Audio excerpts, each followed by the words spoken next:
Thank you for joining us this afternoon for our Career Paths and Goals panel. My name is Danielle Kirkus, and I am the committee chair of the Marketing Mechanics Committee, which is putting on this event. So before we get started, I'd like to go ahead and thank our annual sponsors. We couldn't put on these programs and provide the events that we do without them. And then just a few reminders as we get started. So since we are doing this virtually, we do ask that you consider taking some photos of yourself and your screen just to memorialize the event. So if you're willing to do that and you take some photos, please go ahead and send those to Daniel Voss. So we are welcoming questions from the audience for this event. So we just ask that you keep yourself on mute. And if you'd like to ask a question, you can either write that into the chat box and I can ask that. Or if you'd like to ask yourself, go ahead and use the feature in Zoom to raise your hand and we'll call on you and you can ask your question yourself. We are planning to record this just so everyone knows. And we will ask you to complete a survey that should come out after the event, and then you have about 7 days to complete that. So today's panelists are Katie Brancheau, who is the Design Build Business Development Manager at DRMP. We also have Kari Nemiro, who is the Marketing Director at Tetra Tech. Rachael Frohardt, the Marketing Manager at PCL Construction Services. And then we also have Tara Bleakley, who is a Principal and Regional Client Development Manager at TLC Engineering Solutions. So like I said, please feel free to ask your questions in the chat box or raise your hand. And I'll go ahead and stop sharing our screen and we can get started.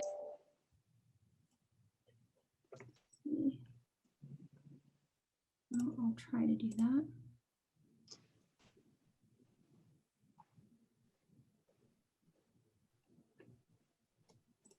Let's see.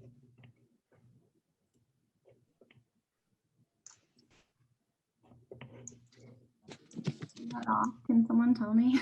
I thought I turned it off, but maybe. I can still see it. Okay. Oh, there we go. Sorry. There you go. Hey, winner. All right. So let's get our panel started. Katie, I'm going to ask each of you, but we'll be starting with Katie, to please give us a, like a 2-minute skim of your resume so that we are all familiar with your background and experience. You can go over, maybe how you first got into this industry and kind of give us a skim of your roles since then and an overview of your position now. Well, so hi guys, I'm Katie Brancheau, and like many of you, I fell into this industry. I started out working in marketing for Universal Orlando, and a friend of mine was like, hey, do you want to come work at Lane, which is a transportation contractor? And I was like, no. Do you think I would be out on the side of the road in an F-150? Like, I don't think so. That's not for me. And he's like, no, it's marketing. So interviewed, got the job. I was a marketing coordinator working on design build proposals for Lane Construction for a few years. And then I went over to DRMP in the same marketing coordinator proposal role. And ever the boomerang employee, I went back to Lane to start working in business development. And then eventually, after I got my master's, my MBA at Rollins, I came back to DRMP and kind of created an interesting role where I do business development, but also after doing my master's, I was like, I want to learn some more project management, things like that. Like I can handle that. I can't design a bridge, but I can help you guys manage it. So we kind of created a bit of a hybrid role, and I help chase design build work, and then once we win it, help manage it. So that's it. Okay, thank you, Katie. Kari? Hey, good afternoon, everybody. My name is Kari Nemiro, and about 15-ish years ago, I graduated from Florida State with my degree in marketing. Wanted to go work for Coca-Cola or Apple, but I had bills to pay. So I took the leap into the AEC industry as a marketing coordinator, as just an entry-level firm, entry-level position at a regional firm. And like many of us on this call, I absolutely fell in love with the industry.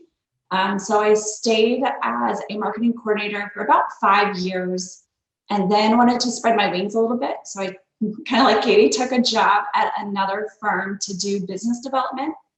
I only did that for about a year because I realized it was not a good fit for me and my personality. I'm more of an introvert than I expected. So I went back to a marketing coordinator position at Tetra Tech, where I work now. And so I've worked at small firms, regional firms, and now a 20,000 person global firm. I've held positions on the SMPS board before. I've been a marketing coordinator, senior marketing coordinator, a marketing manager, to now I am the marketing director at Tetra Tech, with a career path of conquering that vice president title here in the next 10 years, I tell myself. But in my current position, I lead a team of 25 marketers spreading across the entire US coast, supporting the annual sales goal of $220 million. I've learned a lot in my career through trial and error and following in the great footsteps of some mentors. I'm extremely passionate about logic and lists and staying solution oriented and positive. And I see Danielle laughing because she knows I love lists. But I mean, my passion is truly success, and success not only for myself, but for the team that I'm a part of. And then in my spare time, I like to raise my 2 little boys and stay out in the baseball field with them. Thank you. Rachel? Hi, so I'm Rachael Frohardt. I am the marketing manager at PCL Construction. So my career started out similar to everybody else's, where I was ready to graduate college, and I'm from the Midwest originally. So I moved back to Omaha, where I'm originally from, and I started working at HDR Architecture, which is a large global architecture firm headquartered out of Omaha. And so started as a marketing coordinator there. And then well, he was my boyfriend then, but he decided that he wanted to marry me because, I mean, obviously, no, just kidding. Anyways, he had interned for PCL Construction and had been offered a job in Florida. And so we were engaged and we moved down here. And after working for HDR here in Florida for a little while, I transitioned over to PCL. There was an opening. So I've been at PCL. That was in the same marketing coordinator role. I've been at PCL now for almost 12 years. I transitioned into the marketing manager position roughly 6 years ago, and been in that position since. So I run our marketing team that covers our Florida operations, actually cover the entire Southeast. So we operate from New Jersey South and Texas East. So we kind of cover that entire swath as an organization, and we run about $1 billion in work per year. So yeah, like Kari, I have a family. I have 2 kids. They are 6 and 8, and very passionate. I was just telling someone the other day that, like, my love language, I'm going to write a new book because it's collaboration and communication is my love language. I love to be a part of people's growth. I love to be a part of people's lives, understand who they want to be and why they want to be where they're going. Is really important to me, and finding career paths and roles for every type of person. I don't think that you need to have a particular personality to do what we do. I think it's just about finding your strengths and your skills and enhancing them and finding your way. So, so that's me. That's Rachael. Thank you. Tara? Hello, everyone. So I fell into this industry like so many. I have my master's in art business.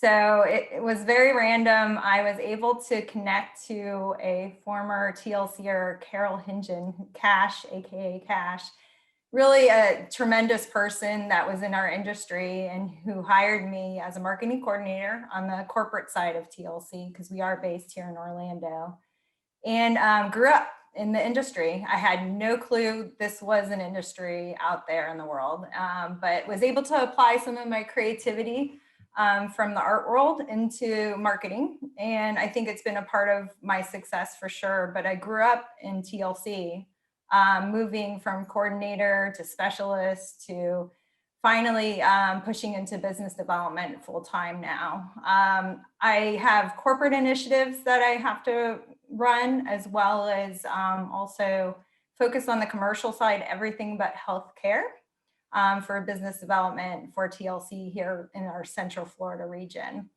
And I wouldn't change a thing. It's just been a wonderful thing. I've been given every opportunity I've asked for. And becoming a principal within the firm, you know, having engineers recognize how important business development is to the industry was huge for me. And it's just been a wonderful ride. And I'm looking forward to the next few 10, 13 years. So thank you all. I'm excited to share my story with you all. Thank you. All right, well, I don't see any questions yet, and no one has their hands raised, so I'll go ahead and get us started. Let's see, where should I start? So what skills, and this is directed to all four of you, so whoever would like to answer, if you'd all like to answer, or if just one of you, whatever you prefer. What skills did you gain as a marketing coordinator, I assume where you predominantly were putting together proposals, that has helped you in your current role?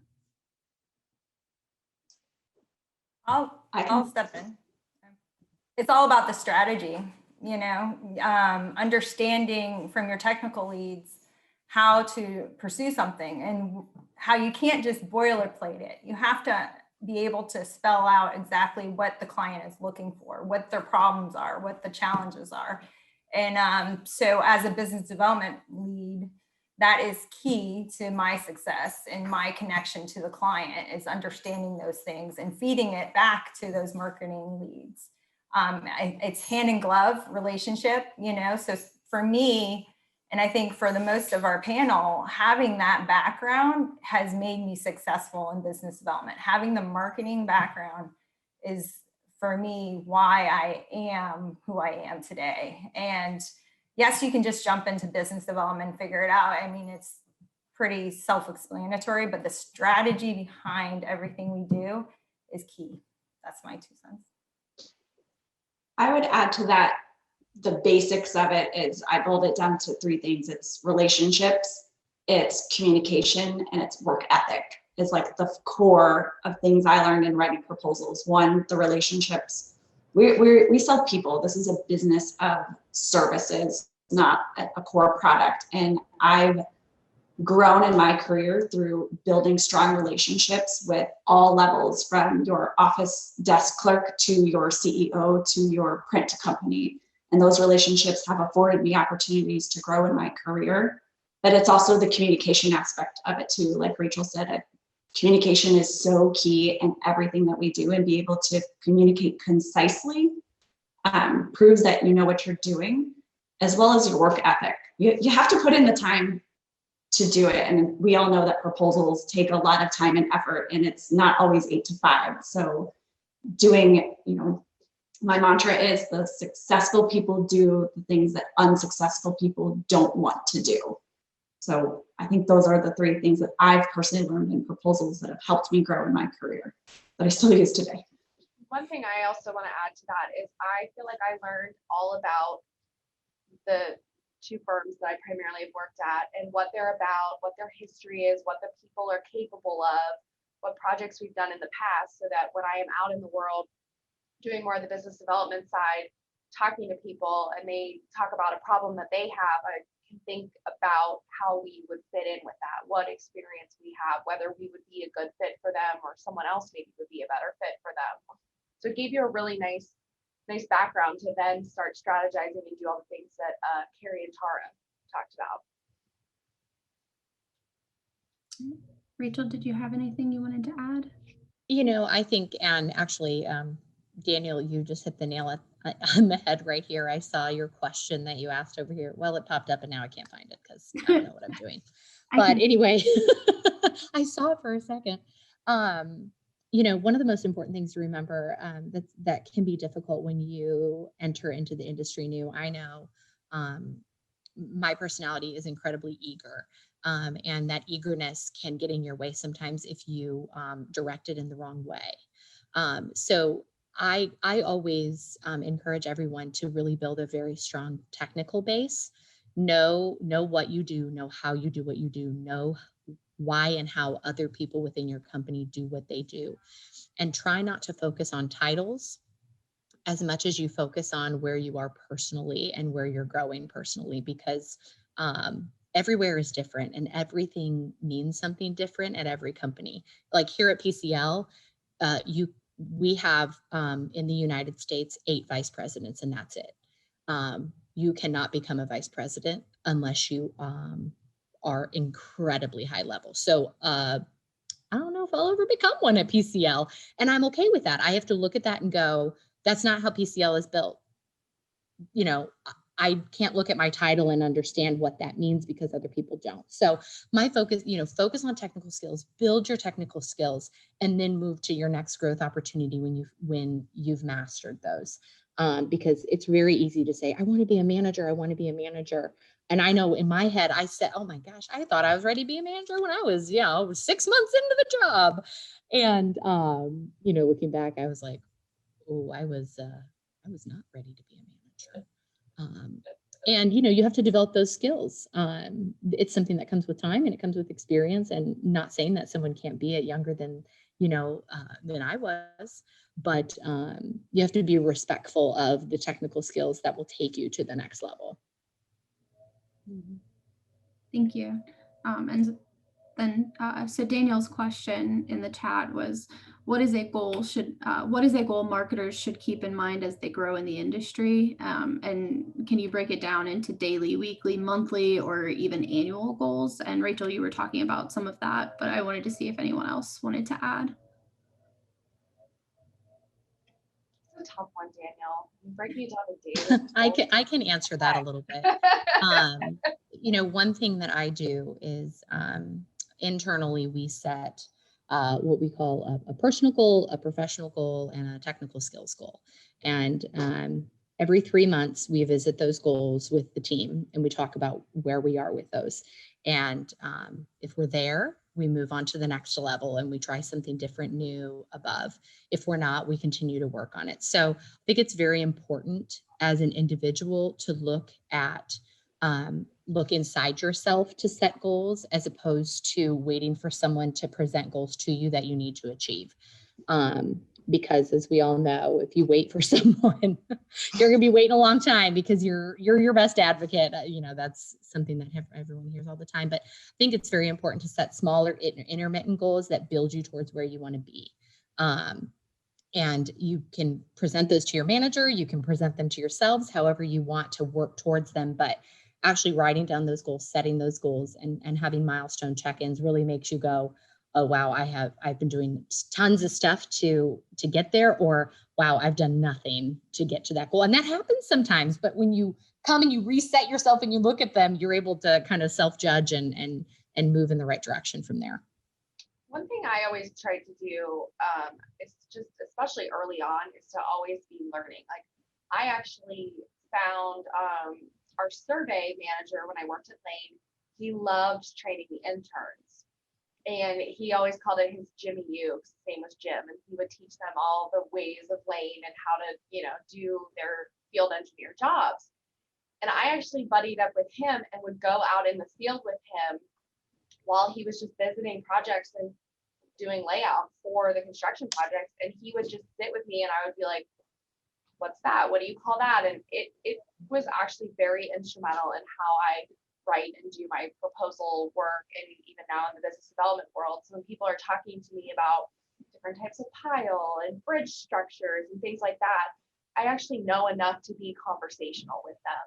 And I think that helped me build so much rapport with my technical staff to understand what they are doing so that they can help me do what I do, and I just think it's something that sometimes we don't get enough of. We're behind our desks, we're cranking out proposals, but if you can sit with your engineers or get out in the field and see a project and just be always learning about what is going on in your company and your projects, I think it's a game changer.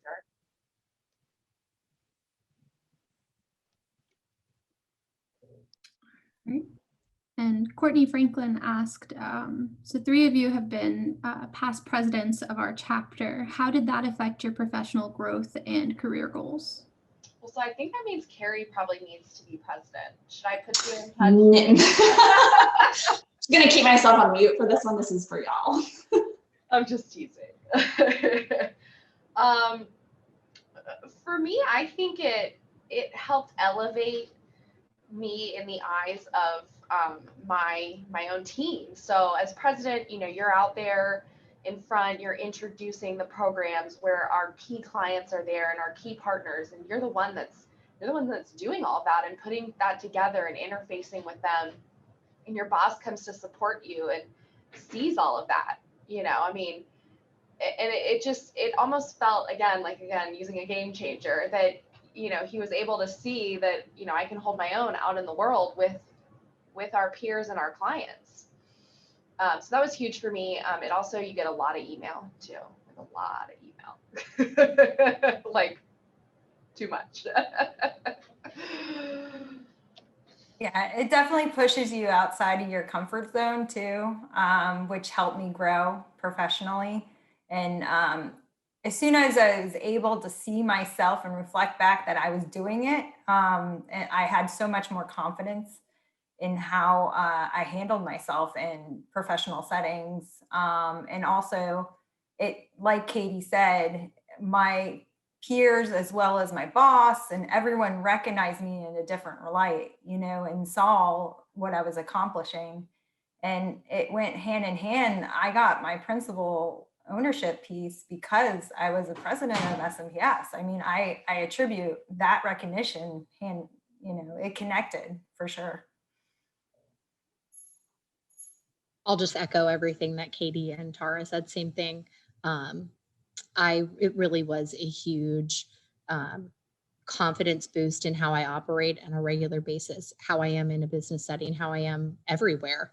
It was really a rise to the challenge, a little bit of fake it till you make it, but you learn along the way and you grow. And I think one thing that they would all agree on is that it really is a crash course in leadership on how to manage individuals who don't actually work for you and you don't pay. And you have to find motivators for individuals externally, because they have to learn to be self-motivated and inspired by others to take action. So wouldn't change it for the world. I loved it. I loved being president. It was fun. She it was fun. After President of the Year, people. That helps make it fun. We're in the presence of royalty here. Oh, come on. But thanks. To Rachel's point and to plug the board, if you're looking to take that next step in the career, being a director, being a chair, being anything gives you some of those leadership skills and those opportunities that maybe as a marketing coordinator or whatever your title is right now, you don't necessarily get all of those opportunities to manage other people and things like that. So it's a great step and it's a great way to get involved. It's also a great way to meet a fabulous network of people like these panelists and our hosts that I can call anytime and be like, oh my gosh, Rachel, this is what's going on. What have you done? And she's like, hey, A, B, and C. And I go right back and I tell my firm that, and they think I'm like the smartest person in the world, but I'm really just ripping off Rachel's ideas, Well, I just ripped off Tara's ideas, so it was all good. But you guys hit it on the head there. The network of what you build from SMPS and the relationships, not only in Central Florida, but outside of that, you go through a whole presidency, 3-day boot camp, I would call it. And these connections you make with people all over the country I'm still connected to the people that I went through, and they're resources to me. I know I can pick up the phone and call them and they'll be there for me if I had a question on something. So that's another additional added value for me in my professional growth. That speaks to the next question that I was going to ask. I was going to ask about any specific people or relationships or mentors that helped you along the way. And obviously, it sounds like for most of you, SMPS and your connections within SMPS have filled that role. But is there anyone else, maybe even within your organization or a past organization that helped put you on the right path?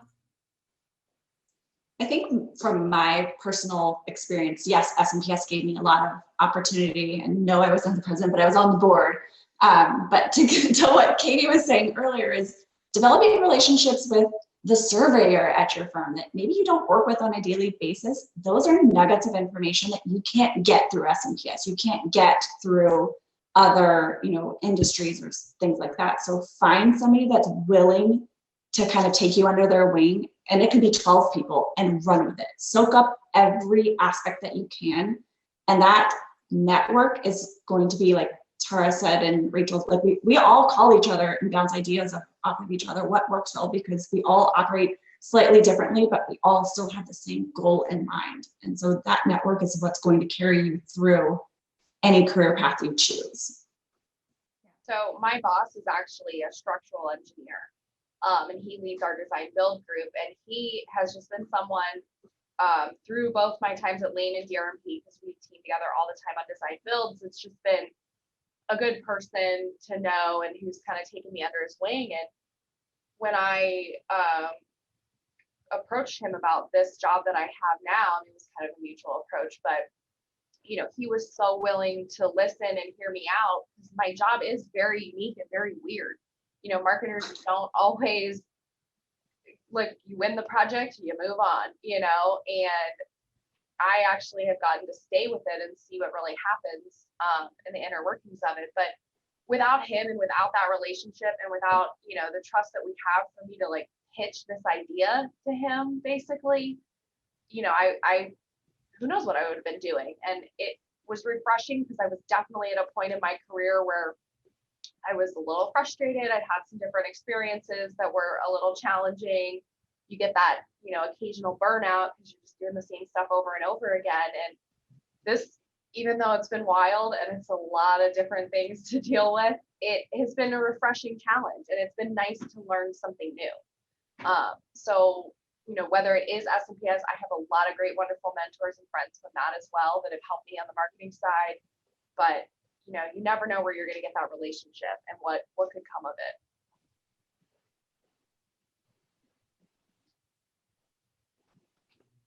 Right. Let's see. So, and I know, Kari, you mentioned that you realized early on that business development was not for you. I'm going somewhere with this. That's okay. Was there, and this is a question for all of you, but was there a pivotal moment when you realized you were on the right path? So, like, I know, Kari, you had to realize that wasn't for you before you moved into your role at Tetra Tech and have grown while here. But when did you realize you were on the right path? I think it's, from my personal experience, twofold. I knew the industry was right for me when I did a big design build with Lane, and we won. And I'm competitive nature, you want to win. So I loved that whole experience, and I felt like I contributed to that win. And then 6 years later, I drove my kids over the bridge, and I made them get out of the car and be like, Mom built this. Like, to me, that was like my aha, like, okay, this is the right fit for me. But then from where I am now in my role, knowing that management and leadership is right for me, is when I get feedback, constructive feedback, good and bad. In my opinion, the good feedback means that I'm doing things correctly, but the bad feedback means that I have the relationship and the trust for people to tell me when things are going bad, so we can work together to fix it. So to me, those are my 2 points to know that I'm doing things, I'm on the right track. So I'll echo Kari. The win, I grew up, my dad's an engineer, my brother's an engineer. He actually worked at Lane for a while too. So I kind of grew up around it, but I didn't really realize it was a career path for me. And so, you know, the wins, I mean, I feel a connection to Max Brewer too, Kari. I won all the submittals on the back end once it was done. I helped you win that. But so the thing that I, especially recently with this new role that I found gratifying again was we won quite a few projects actually, and we won them with new contractors in new districts. And you know, we've been out in the world with, you know, some of our peers, and we hear from like our contractor partners how much they like working with us. And they're like, Katie and TJ have a great team. They're doing a great job. And you hear that, you're just like, oh, okay, we're doing something right. Because right now I feel like I'm running around like a chicken with my head cut off, but obviously it's working. So that kind of peer, you know, gratification has just been huge for me. I'll chime in. Mine is a little different. Mine was a semi-negative experience that spun into a positive. So I'll give y'all hope if you maybe feel like you're in a struggle position. I had been a coordinator at PCL for years, and I knew that I was ready for more, that I could handle more. And I was sitting in the office one day, and I was like, I saw somebody walk by with our like head district manager, regional manager at the time, and I was like, I've seen that person before. They're in the AEC industry. They do marketing, and I was like, they're interviewing for a marketing manager position. I know it. Nobody had told me, but I was like, intuition kicked in. And so I went to our regional manager and I said,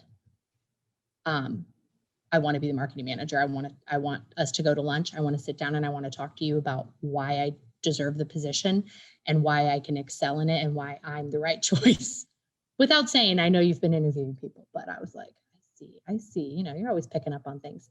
And at the end of that lunch, she said, you're right, Rachel, I'm going to make you marketing manager. And I was like 8.5 months pregnant, ready to go on maternity leave. And they promoted me. They promoted me at 8.5 months pregnant.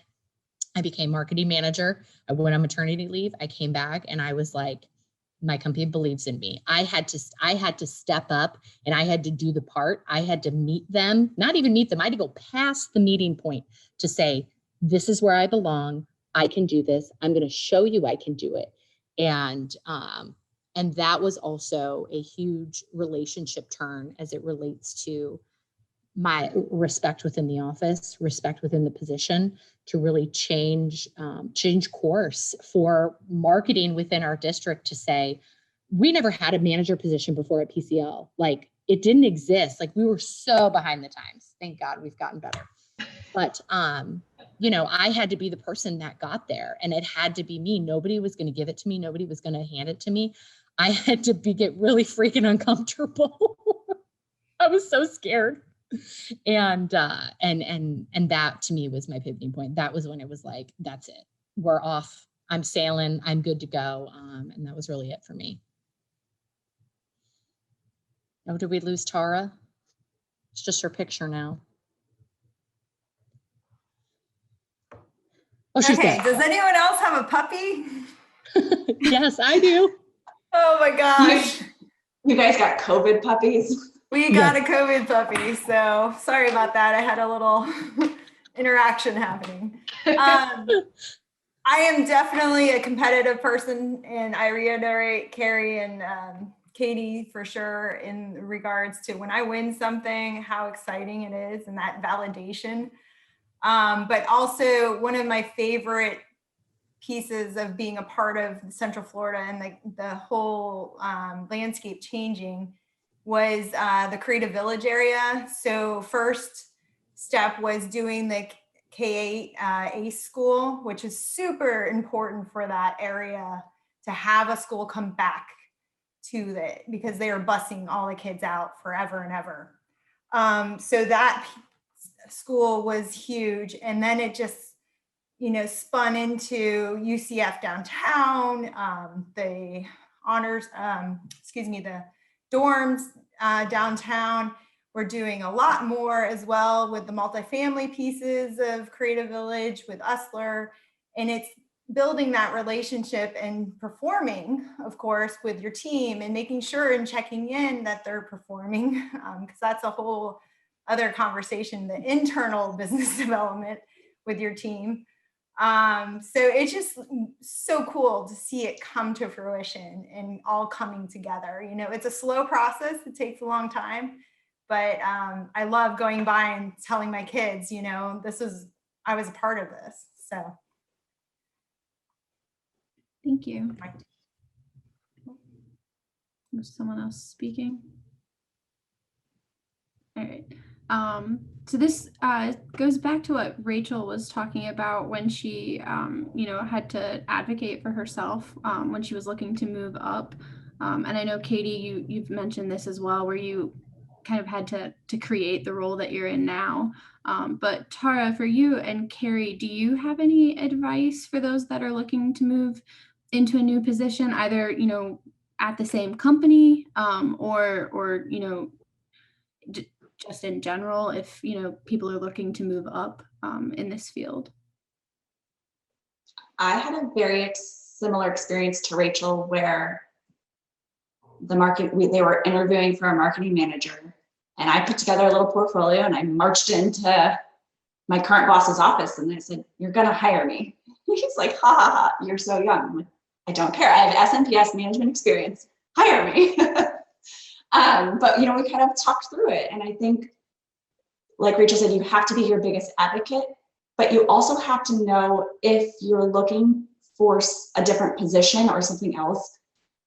Define what's wrong or what you're trying to accomplish before you go look for something. So is it a bad boss? Is it, you know, are you looking for PMs that meet their deadline? They don't exist. Are you looking for, you know, a change in career? Try to figure out what you're looking for and then talk to your network to define the opportunities to get there.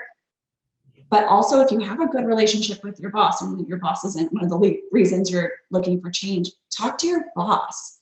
Talk about what you're trying to accomplish. And I guarantee you, if you're a good employee, they will work hard with you to create opportunity for change, and you can be at the forefront of that. And then you become, you know, change management and creating a new career for yourself.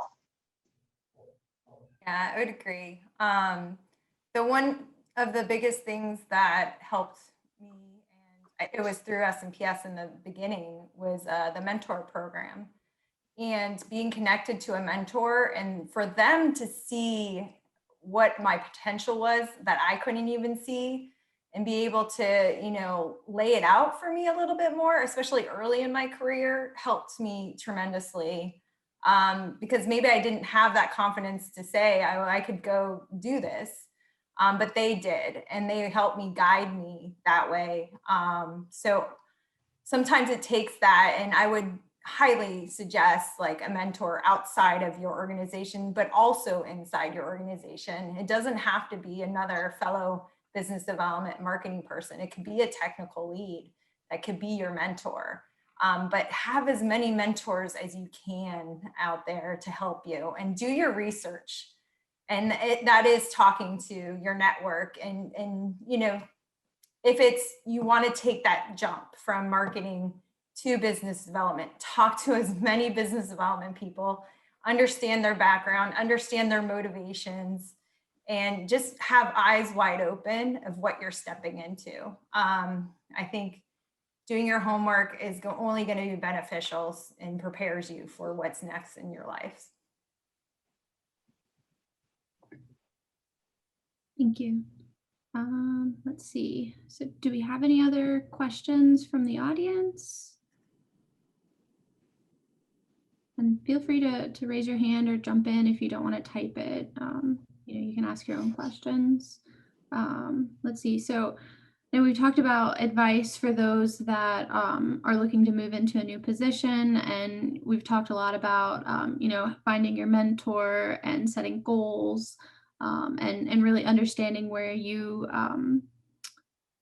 like succeed, or maybe those areas where you need to continue to improve. What about for those that are brand new to the industry, is there anything maybe that we haven't covered yet that you would also like to put out there that they could use to improve in their current position?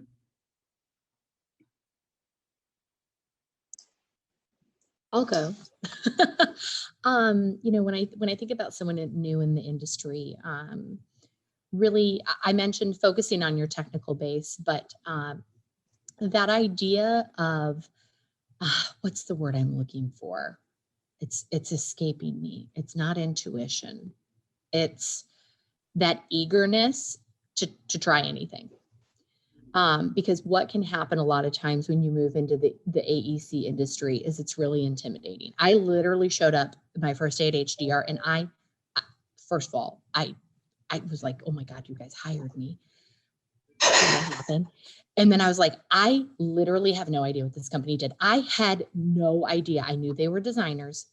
I didn't understand what my role entailed. I didn't get it. And that is a secret we're going to keep here. Just kidding. But I think that happens to a lot of us. You show up and you don't know. And that eagerness to learn and to grow and to ask questions and to just try, just give it a shot. Even if, oh my God, the things I used to design are horrific. But when you try, you get better every single time. And I know that probably seems like really simple, silly advice, but if your company's moving towards digital, learn some digital marketing tools. If your company is working towards video, learn some video tools. Just that eagerness to learn and grow, and not just say, I'm sitting here and just waiting for the next direction from someone to tell me what to do, to me is the hallmark of someone who is going to be successful and grow.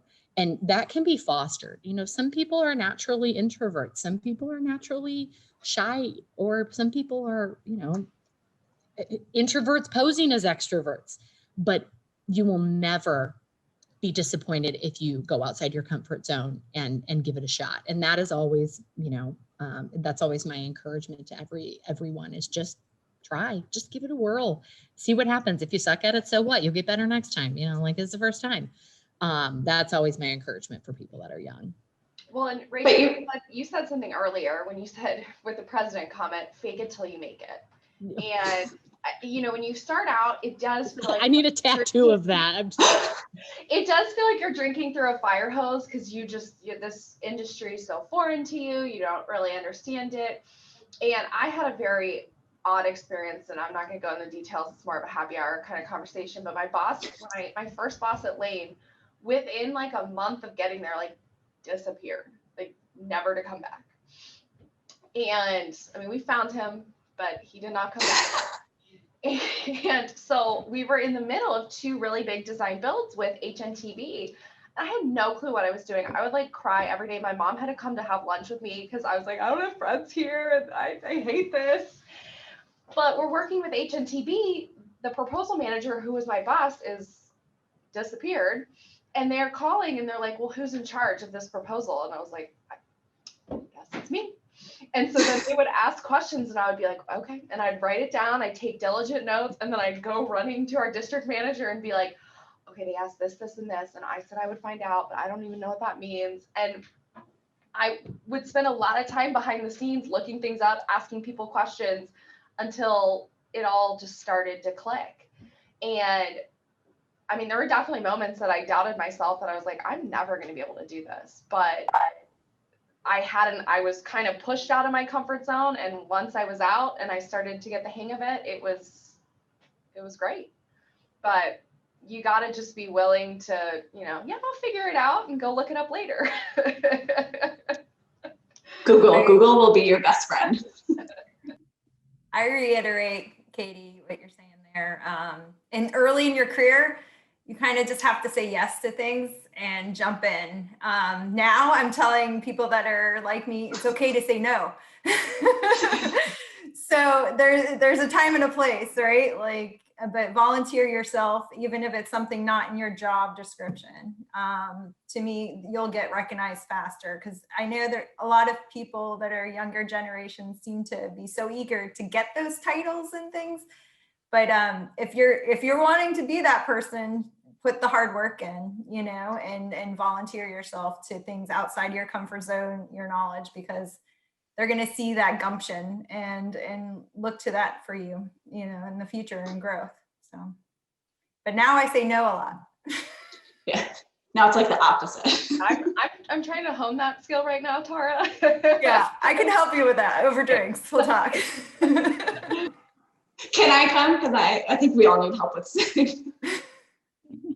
Absolutely. All right, Kari, we've got another question for you. Jody is interested, Jody Miller. She wants to hear more about the lists that you make. You mentioned that about organization and lists in your introduction. I don't know if you want to share a little bit about that or how you know, organize your day. Sure. So, I mean, I like lists. I like checklists. I have a hard list. I have a whiteboard. I have sticky notes. I think what we do, you get pulled in so many different directions, whether it's writing a proposal, and there's so many elements of it. So I've learned that I have too much going on in my head in terms of work and home life and kids' schedules that I have to write everything down. So it takes it out of your head and it just becomes my checklist. So I do it for every task. I start or every project I have, I start a master to-do list, and then I just start checking it off. And then I put it into the pile if I'm not going to use this one today. You know, I put that over there and I ignore that checklist, and then I pick up my new project and I go through that. I'm clearly paper oriented. I've not gone to the digital world yet, but I like lists. I like checklists for everything, and I do it by project. There's a book called How to Get Shit Done, and it's a way to organize lists in your projects and multitask. So I would highly recommend that book. That has changed the way I do work. Yeah, I don't know if that answers your question. I'm a paperless person, just old school, but this year I pushed myself and I used Trello. I don't know if anyone else has used that. I absolutely adore it because I have a team of marketing folks that help me. And so they see where a stage is with something and making sure we're all on task. So it's really helped. I highly recommend Trello, and it's a free app or whatever you want to call it, software. So I feel so like accomplished because I pushed myself out of the norm of I still do paperless personally, but then you type it into Trello. Yes. Yeah, it's a hard habit to break, but one aspect of Trello that I like is that you can add checklists for each card, and you can like click them and it like shows that it's completed, or you know, you click to show that like you met your due date. So you still get some of that satisfaction, Jody, Yes. like crossing things off your list. It's just virtual instead, and you can drag things around or archive them, so like you've taken them off your list. And it's great to see what you've done. Like, so when you're going for your reviews, it's so hard to have that knowledge, like especially when you write on paper, you throw it away eventually. Well, Trello, you have it all there and you can reflect back of what you've done. And so that helps you when you go to your review and be like, here's the tangible of what I've accomplished. Yeah, definitely. I think that's really important, Tara. That's an important thing to remember. And if you're a manager, it's something that you can use. And we don't use Trello specifically. We use a dashboard, a Power BI dashboard. But like here at PCL, we track every single thing my team is working on. We track what category it falls into. Is it a business development initiative? Is it a communications initiative? Is it a graphics initiative? So on and so forth. And ours actually pushes to a dashboard. And we're able to collectively see what the spread of what we're working on looks like where are we spending most of our time.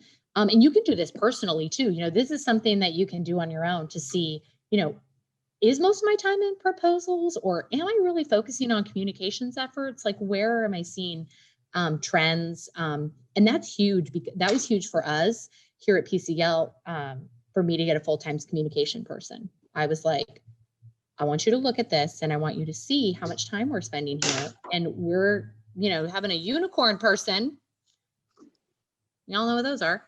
that can do it all. And we need someone who's dedicated. So if you're not already tracking what you do, and then like you said, you come to your boss later and say, here's all the things I accomplished. Here's how many things I won. Here's blah, blah, blah, blah, blah. It's a great tool just to internalize what you do, no matter how you use it. One other thing that I use, one thing, You go. I use a time cube.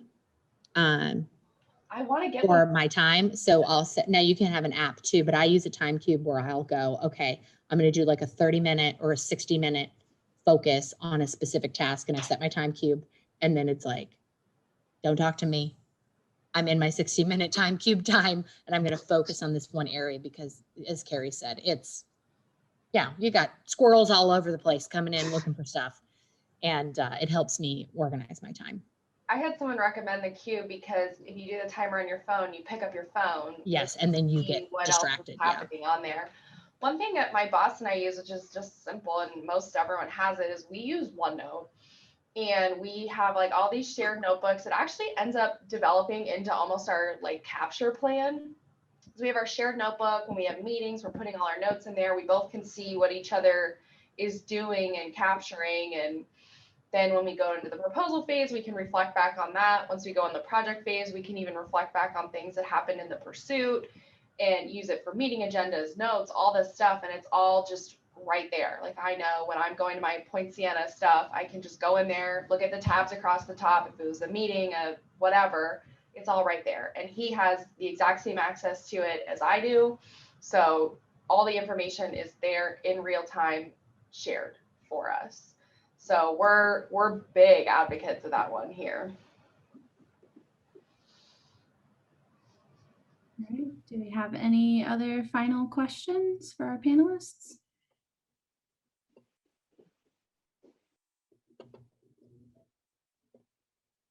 All right, well, I am going to go ahead and close this out.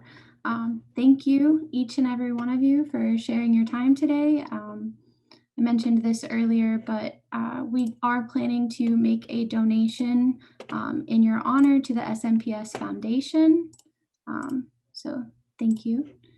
And then just before we go, I'd like to promote some of our upcoming SMPS events. So the SMPS Tampa Bay chapter is actually holding an event tomorrow, Crash COVID Recovery and Strategies for Surrounding Highways. We have our monthly coffee talk coming up on the 11th. We are also collecting recipes through the 12th.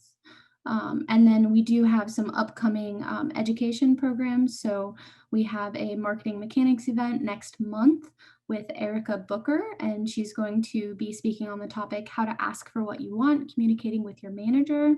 We're also planning a professional development event in April, Marketing at Low Tide. And then coming up in May, we'll also be talking about the virtual interview with Dina Wyatt, since so many of us are still delivering our interviews and presentations virtually. So that should be good.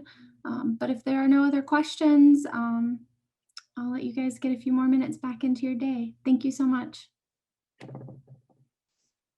Thank you, Danielle. Thanks, Danielle. This has been great. Thanks, And if you're not signed up for CIRC, Southeastern Regional Conference, please sign up. It's going to be a fun time. We're going to have both virtual and in-person options. So I'm the co-chair. Support me. Katie's the treasurer. I'll be there. Thanks, everyone. Bye. Thank you all. That was awesome. Thank you. Bye. Bye.